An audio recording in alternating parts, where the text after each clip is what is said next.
नमस्कार, मैं हूं पंडित अरविंद गौड़। स्वागत करता हूं आपका अपने YouTube चैनल ज्योतिष विद पंडित गौड़ में। और आज की चर्चा का विषय है मंगल का राशि परिवर्तन।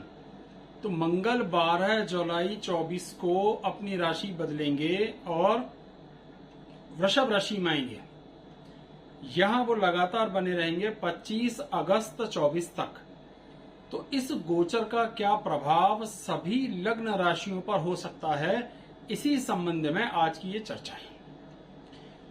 तो मंगल के अपने कुछ प्रभाव हैं, जिसमें रक्त मुख्य रूप से है और भाई, पराक्रम, एफर्ट्स, कोशिश, ये सब चीजें उस समय देखते हैं। तो सबसे पहले उन 3 लग्न राशियों की चर्चा करता हूं जिनके लिए वो बहुत अच्छा परिणाम देने वाला है। तो उसमें से पहली है कर्क लग्न। कर्क लग्न के लिए ये परफॉर्मेंस बेहतरीन जाएगी, क्योंकि वो 11वें भाव में बैठा है और वहां से उसका पूर्ण जो दृष्टि आ रही है वो 5वें भाव पर आ रही है, जहां से हम सोच समझ प्लानिंग को देखते हैं। तो इसका जो बहुत बड़ा लाभ होता है वो ये कि हमारी प्लानिंग्स पर भी उसका प्रभाव आया और स्वदृष्टि पड़ रही है। तो आपकी प्लानिंग्स, आपकी कल्पना शक्ति, आपके फैसले लेने की ताकत इंप्रूव होगी और आपकी आमदनी इंप्रूव होगी। कुटुंब के साथ तालमेल की स्थितियां इंप्रूव होंगी और शत्रुओं पर दमन होगा, शत्रु दबेंगे। अब सोचिए, शत्रु आपके कंट्रोल हो रहे हैं, कर्ज आपका कंट्रोल हो जाए, बीमारियां आपकी कुछ कंट्रोल हो जाए, आमदनी आपकी इंप्रूव हो और सोच समझ प्लानिंग का लाभ भी आपको स्पष्ट रूप से प्राप्त हो, नुकसान कुछ भी नहीं होगा। तो कर्क लगन के लिए ये गोचर बहुत फायदेमंद साबित होगा। दूसरी वो लग्न जिसके लिए ये गोचर बहुत अच्छा फल देगा, उसका नाम है धनु। धनु लगन के लिए वो 6ठे भाव में गोचर करेंगे। अब 6ठे भाव का कारक है मंगल। 6ठा भाव बुरा, मंगल वहां जाएगा तो और बुरा करेगा। तो किसका बुरा हुआ? बीमारियों का, कष्टों का, समस्याओं का, कर्ज का बुरा हुआ। हमारा तो फायदा हो गया, बीमारियां कमजोर पड़ेंगी, हमारा फायदा, कर्ज कम होगा, हमारा फायदा। तो सीधी बात यह हुई कि मंगल यहां हमें इस तरह से देगा, भाग्य स्थान पर पूर्ण दृष्टि और खर्चों के घर पर भी उसकी पूर्ण दृष्टि होगी, 12वें घर पर। तो खर्चे कुछ कंट्रोल होंगे, कर्जे कुछ कंट्रोल होंगे, कुछ पुराने हिसाब किताब सेटल हो जाएंगे। इसका आपको लाभ होता हुआ दिखाई देगा। एक दृष्टि इसकी लगन पर भी पड़ रही है, तो आपकी सेहत, व्यक्तित्व, पर्सनैलिटी ठीक, बीमारियां कंट्रोल, कर्जे कंट्रोल, शत्रु आपके बस में या आपके कंट्रोल में, कुछ पुरानी झगड़े झंझट लेन देन का निपटारा हो जाएगा, किसी से उसके आने की भी संभावना बन जाएगी। तो अब कोई भी नुकसान धनु लग्न वालों को भी देखने में नहीं आएगा। अब जो तीसरी लग्न है जिसके लिए वो बहुत अच्छा फल देगा, उसका नाम है मीन। मीन के लिए वो 3रे भाव में है। 3रे भाव का अर्थ होता है कि वो कर्म, एफर्ट्स, प्रयास, जुनून, भाई, अपने सबॉर्डिनेट्स, जूनियर्स, सीनियर्स, उनके साथ तालमेल, भाग्य भाव पर पूर्ण दृष्टि पड़ेगी, इसका भी जबरदस्त लाभ होगा। और आपके राज्य भाव पर भी दृष्टि पड़ेगी। तो भाग्य को इंप्रूव कर रहा है, संतानों को इंप्रूव कर रहा है, प्रयास को इंप्रूव कर रहा है, धर्म को इंप्रूव कर रहा है, पिता का आशीर्वाद इंप्रूव कर रहा है, आपके एफर्ट्स करने की सामर्थ्य, भाइयों से तालमेल की सामर्थ्य इंप्रूव कर रहा है। और उसका जो पूरा लाभ आपको देखने में आएगा वो इस हिसाब से आएगा कि राज्य सरकार, आपकी पोस्ट, आपका रुतबा, आपकी शान इंप्रूव हो रही है, कहीं कोई नुकसान होने की संभावना नहीं है। बहुत ही अच्छी परफॉर्मेंस। तो ये 3 जो लग्न जिनका मैंने चर्चा की, उसका नाम था कर्क, धनु और मीन। इनके लिए वो 3, 6, 11, 3रे भाव, 6ठे भाव और 11वें भाव में आता है। तो गोचर में 3, 6, 11 में पापी ग्रह जाते हैं तो मैक्सिमम अच्छा प्रभाव देते हैं। ये साधारण नियम है जो सारे पापी ग्रहों के लिए, शनि, राहु, केतु, सबके लिए लागू होता है। 3, 6, 11 में वो बेस्ट अच्छी परफॉर्मेंस देते हैं। इसका अर्थ ये नहीं कि और घरों में नहीं देते, उनमें भी देते हैं और थोड़ी कम। सबसे शानदार इसी में ये त्रिषडाय अच्छे भाव हैं। अगर गोचर में ग्रह इनमें आए तो, वैसे इनमें ग्रह जाना थोड़ा गड़बड़ हो जाता है। अब एक एक करके उन बची हुई 9 लग्नों पर चर्चा कर लेते हैं जो रह गई है चर्चा में। मेष लगन से शुरू करते हैं। तो मेष के लिए लगन के स्वामी है और धन भाव में बैठे हैं, तो कहीं ना कहीं धन भाव, धन बढ़ना, कुटुंब से तालमेल की स्थितियां इंप्रूव होंगी। लगन का स्वामी जहां भी जाता है थोड़ा बहुत वहां इंप्रूवमेंट जरूर होता है स्थान के हिसाब से। आपकी पढ़ाई लिखाई, आपकी नॉलेज, सही मौके पर सही फैसले लेने की ताकत, कुछ गूढ़ विद्या सीखना, कुछ ऐसी एजुकेशन लेना जो प्रॉपर पढ़ाई नहीं होती। मसलन आप सितार बजाना सीखें तो वो प्रॉपर एजुकेशन नहीं है, पर सीखा ना, कुछ ऐसा नया आमदनी का रूट ढूंढना जो प्रॉपर एजुकेशन से नहीं है। मसलन आपने ठेकेदारी करना शुरू किया इस दौरान, तो ये ठेकेदारी की कोई पढ़ाई आपने नहीं की थी, ये आपने बाद में शुरू करा। तो मंगल का इम्पैक्ट क्या रहेगा मेष के लिए? आपकी बोली भाषा, कुटुंब से आपका तालमेल, संतान से आपका सुख, आप विद्यार्थी हैं तो आपकी पढ़ाई लिखाई इंप्रूव होगी, कुछ नया सीखने, कुछ यात्रा करने, कुछ नया एक्सप्लोर करने का मौका मिलेगा, कुछ सेविंग्स इंप्रूव होंगी, पिता का सुख, पिता का आशीर्वाद प्राप्त होगा, भाग्य की वृद्धि होगी। लगभग कोई खास नुकसान नहीं है।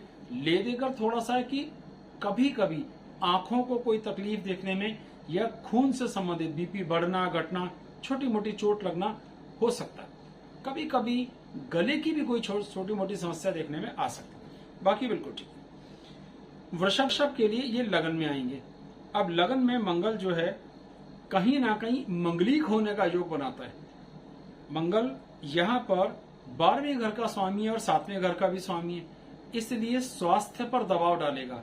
आपकी सेहत, आप थोड़े चिड़चिड़े हो सकते हैं, थोड़ा गुस्सा बढ़ सकता है, ये थोड़ा सा को प्रभाव देखने में।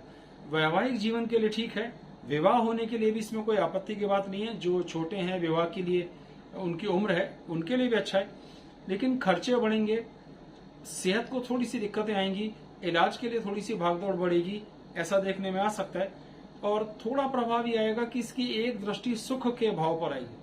अब आपके सुख थोड़े से कम होंगे, सुखों का उतना आनंद नहीं आ रहा, अनईजी फील हो रहा है, मन बेचैन हो रहा है, मम्मा के साथ तालमेल थोड़े से 19-20 हो रहे हैं, ऐसा।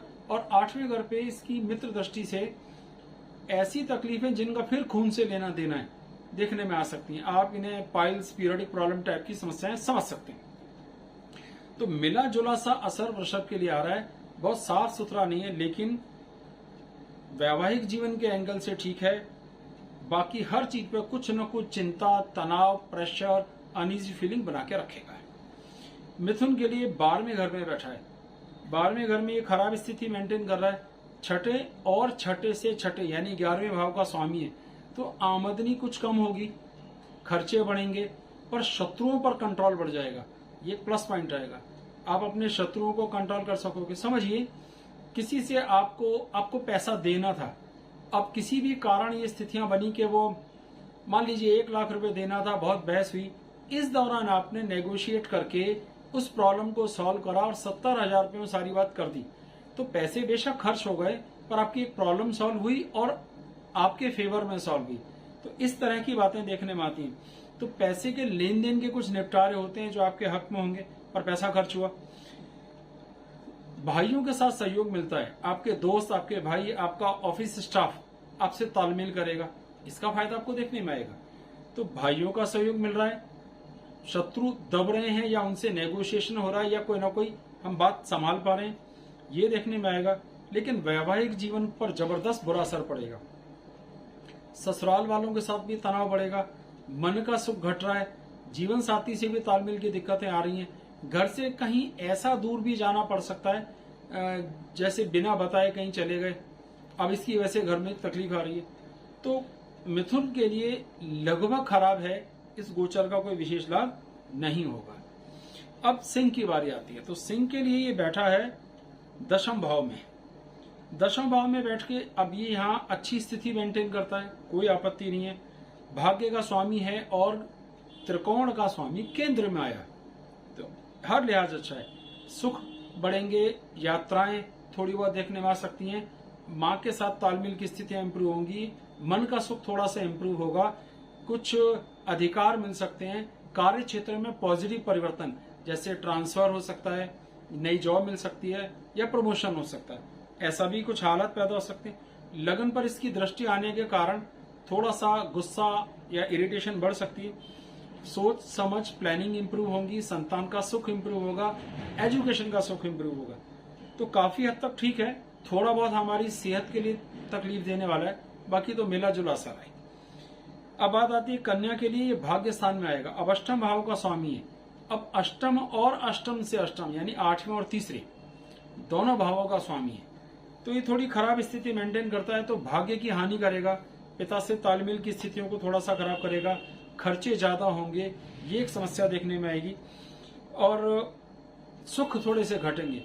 लेकिन इस दौरान किया हुआ हर एक प्रयास जबरदस्त लाभ देगा, तो आपको आपके एफर्ट्स की जबरदस्त परफॉर्मेंस देखने में आएगी, वो कोई चिंता की बात नहीं। तो एक ही फायदा हो रहा है कि इस दौरान आप जो प्रयास करेंगे, जो भी टास्क अपने हाथ में लेंगे, उस सबकी शानदार परफॉर्मेंस निकालने में कामयाब रहेंगे। लेकिन समस्या कहां से शुरू हुई कि खर्च आपके पैसे हो रहे हैं, सुख आपका थोड़ा कम हो रहा है, कुछ हद तक अगर देखेंगे तो खर्चे बढ़ रहे हैं, तनाव बढ़ रहा है, हेल्थ को छोटी मोटी इश्यूज देखने में आ रही है, इसलिए से मिला जुला असर ही मान के चलिए। बात करते हैं तुला के लिए, तो तुला के लिए तो ये बहुत ही खराब स्थिति मेंटेन करता है। वैवाहिक जीवन के सुख का कंट्रोलर है और बैठा है आठवें घर में। अब आठवां घर तो खराब है, त्रिक भाव कहते हैं उसको, छठा आठवां बारहवां, ये हमेशा लागू नहीं होता, गोचर में नियम अलग होते हैं, लेकिन आठवां भाव तो कंफर्म है। अब यहां खराब स्थिति है तो वैवाहिक जीवन के लिए तनाव बहुत ज्यादा होगा, कुटुंब के साथ तालमेल बढ़ेगा, परिवार का सहयोग बढ़ेगा, लेकिन थोड़ी बहुत इनकम भी इंप्रूव हो सकती है, लेकिन आपको मेहनत करने का रिजल्ट थोड़ा सा कम आएगा, भाइयों के साथ तालमेल कम आएगा, जीवन साथी से तालमेल बिगड़ेगा, ससुराल वालों से तालमेल बिगड़ेगा, तो उतना फायदा हो नहीं रहा, तो अच्छा खासा खराब यहाँ देखने में आएगा। तो उपाय लास्ट में एक साथ बता दूंगा। अब बात आती है वृश्चिक लगन की, तो ये बैठा ही सप्तम भाव में, लगन का स्वामी होकर सातवें घर में, जनरली इसे हम मंगलिक होना भी कहते हैं।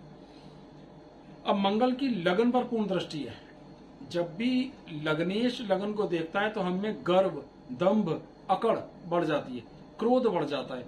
इस क्रोध में हम सामने वाले को अपने आगे कुछ मानते ही नहीं। अब जब आप क्रोध करेंगे, सामने वाले को कुछ वैल्यू नहीं देंगे, तो बताइए कैसे रिजल्ट आएगा।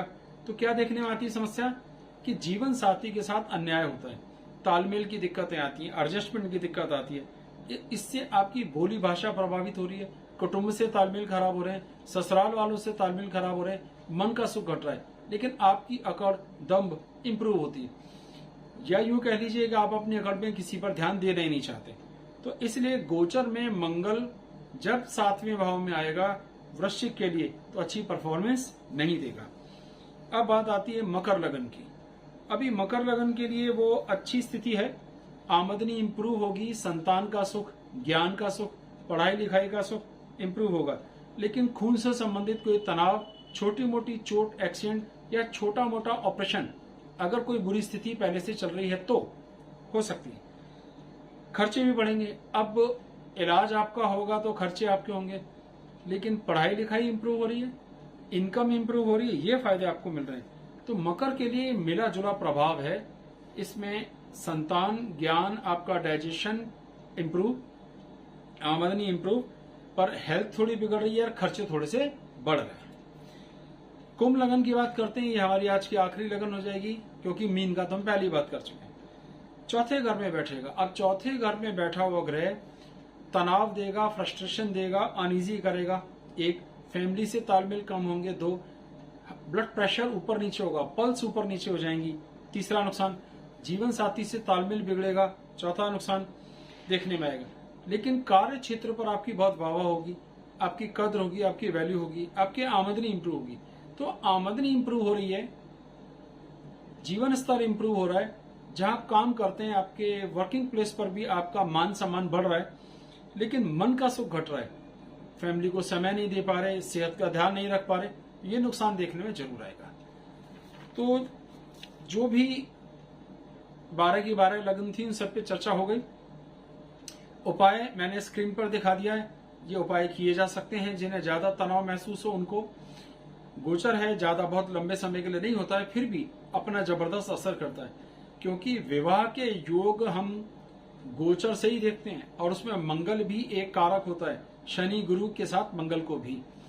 इस विषय पर भी एक वीडियो बनाऊंगा कि जिसमें विवाह को गोचर में कैसे देखते हैं, पहचानने के तरीके समझाने की कोशिश करूं। बहुत बहुत धन्यवाद।